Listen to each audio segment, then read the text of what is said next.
There's so many Star Wars movies, and now there's another one every year. So what exactly is the Please Excuse My Dear Aunt Beru of Star Wars films? How you get so big getting food of this kind? So what order to watch the Star Wars films in? It's one of the top questions I get as a Star Wars fan. People like to ask me my opinion on this. Unfortunately for them, usually once they've asked me the question, they regret it, because I usually follow up their question by asking them several questions. So I'm going to break this down into two parts. We're going to address, let's assume you've seen the films before and you yourself want to watch them, and how to go from there. Then we're going to talk about how to show these to a friend and what order to show them the films in. If you're watching this for yourself, you haven't seen the Star Wars films, or at least haven't seen all of them, and you want to know what order to watch them in, welcome. Welcome to Star Wars. I really hope you enjoy it. Please be aware that I'm going to be talking about some things that happened in the films that most people are culturally aware of, but might constitute spoilers. I will try to lessen that, but I have a couple anecdotes and examples that might ruin some of the experience for you. Alright, so you've seen the Star Wars films and you want to watch them again. Basically have three options. You can watch them in release order, chronological order, or a random assortment of orders, usually referred to as machete. So, release order is, of course, 4, 5, 6, 1, 2, 3, 7, Rogue One, 8, Solo. For a long time, I think release order was a pretty reasonable way to watch the films, but now with the spin-offs coming out in between the episodes, I feel like that's really only viable for the first 6 films, and maybe once you hit Disney era, you might not want to do that. I kind of feel like release order becomes less relevant as time goes on, but I know a lot of people who like to do that, and I'll tell you why they like to do that. It's because they don't want to watch the Star Wars prequels. Pretty much anytime somebody looks at me and they're like, I'm gonna watch the Star Wars movies, and the only way to watch them is in release order. And I say that with my pinky in the air.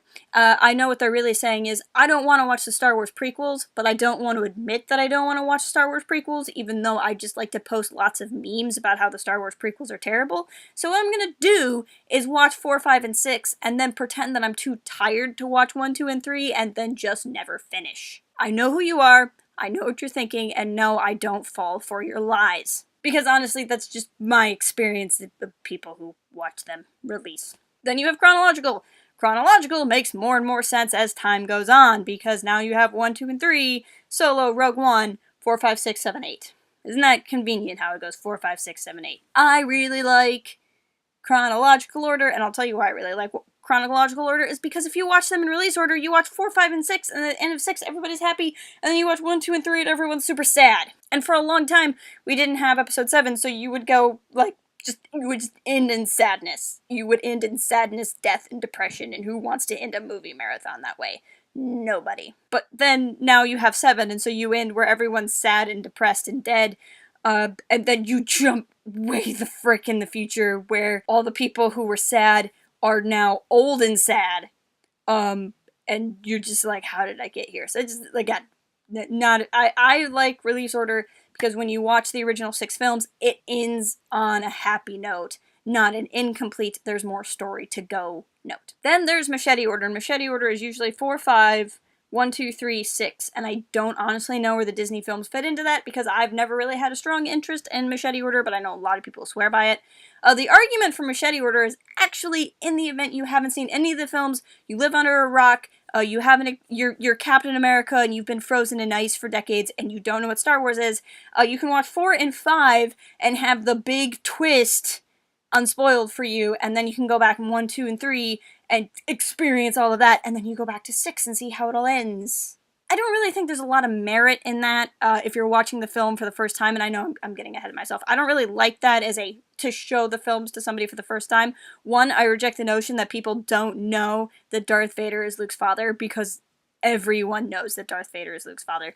And an anecdote I had for this is, in college, I was showing Star Wars films to some friends of mine who got all the way to college and never seen them, and we got to Empire Strikes Back, and people gathered around, and they wanted to see my friends watch The Empire Strikes Back, and it got to the point where it was like, no, I'm your father. My friends were all, are you surprised? And the two people watching it were like, no, we're not surprised, because we live on the planet Earth, and we know that Darth Vader is Luke's father. Like, duh. It's everyone just kind of had this delusion of like, we want to watch you watch Empire so we can live vicariously through your surprise. They're not gonna be surprised, guys. They're not. I'm gonna break it to you right now. Spoiler alert. The spoiler's been alerted to everyone already. Just get over that right now. But again, I'm getting ahead of myself. The idea of Machete Order is somebody who hasn't seen it can experience all of the twists and nothing gets spoiled for them by the other movies. There is merit to watching this if you have seen them before, and to me that merit is just seeing the films in a different order allows you to see connections you hadn't seen before. I kind of like the idea too of watching, 1 and 4, 2 and 5, and 3 and 6, and just seeing how the different parts of the trilogy play next to each other. And just in general, if you've seen the movies a million times and you want to try something different, just watch them in a weird order. Watch them backwards. Just anything that'll let you experience the saga in a new way. Now, if you're new, you've already heard me kind of go on about Machete Order. I really don't like Machete Order for new people. Like I already said, it's kind of superfluous. People already know some of the major twists. But I also say, if you're not used to Star Wars, a lot of people refuse to get into Star Wars after a certain amount of time because they've convinced themselves that it's confusing. They've convinced themselves that it's really, really difficult to figure it out because the films came out in this weird order, man, and we don't know what order they go in, even though they're numbered. They're numbered, for the record. Then watching them in different orders. If you're showing this to your friend who has never seen Star Wars, they're not gonna be excited to watch 4, 5, 1, 2, 3, 6, and you're gonna hate it, because what's gonna happen is they're gonna go, who's that again? Who's that again? Wait, didn't he? Wait, who's she? Now how did we get here again? Unless you want to answer those questions the entire movie, I would recommend not doing Machete Order for new people. Now, after I've just gotten done telling you about how you shouldn't base your decisions around people not knowing things that everyone knows in pop culture, I will also give you this little bit of a disclaimer. And if you're watching this and you have somehow never seen a Star Wars movie and you are completely oblivious, don't listen to what I'm about to say, because it will defeat the point of the whole story. But I have a coworker who back in 2015 went and saw The Force Awakens. It was his first Star Wars movie he had ever seen. He just went with a friend, went to see The Force Awakens, because why not? Fell in love. Absolutely loved The Force Awakens and wanted more. So, naturally knowing me, he asked if he could borrow the other films. So I lent him the movies. I decided to show it to him in chronological order. Tend to prefer chronological order anyway. And I'd kind of ask him some questions, and he knew Darth Vader was Luke's father and that sort of thing. I was like, just watch it in chronological order, less jumping around, you'll be fine. Watched Phantom Menace, loved it. Watched Attack of the Clones, loved it. Lent him Revenge of the Sith, went home, came back, and he's staring at me. I get into work, and I'm just looking at him like, are you okay? And he's like, his jaw is still on the floor, and he just looks shocked. I'm like, dude, are you okay? And he's like, I didn't know. I was like, you didn't know what? He's like, I didn't know that Anakin Skywalker becomes Darth Vader. He didn't know that Anakin Skywalker falls to the dark side. He watched the prequel trilogy, completely unaware, really, that it's a prequel trilogy, completely unaware that he's watching a tragedy of a man fall from the light to the dark. He was floored. He didn't know the Chancellor was the Emperor. Revenge of the Sith was one twist after another for him. I feel like it's really the original trilogy that people know, and a lot of people don't know the prequels as much because they get written off.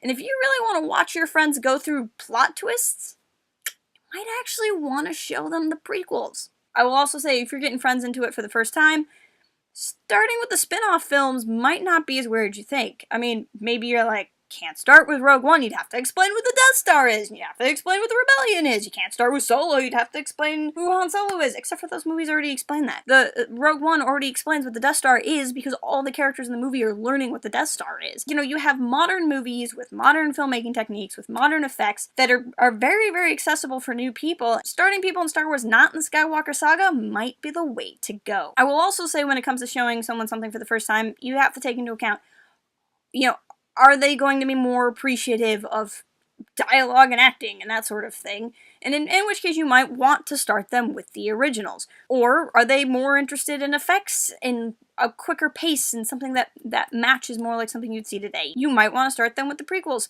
Are they easily confused? You might want to start them with the prequels, because otherwise you're going to be jumping around in time and it's just gonna scramble everything. There's no answer. What I would encourage you to do is don't think about what order you think the film should be shown in. Don't think about what I want to watch or what you want to watch. Think about what your friend wants to watch, right? That's the most important thing, that your friend develops a love for Star Wars, and it doesn't have to be the same love you have.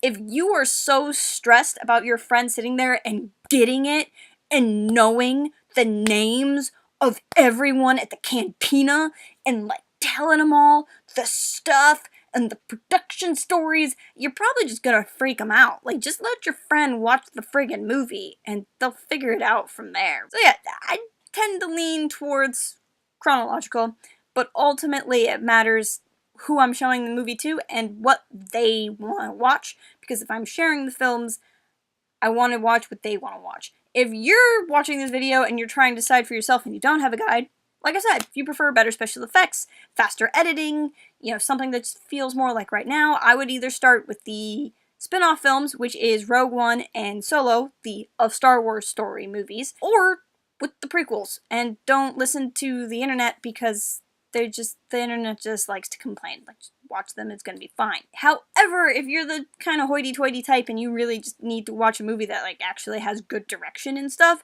probably should start with the originals, and that's fine.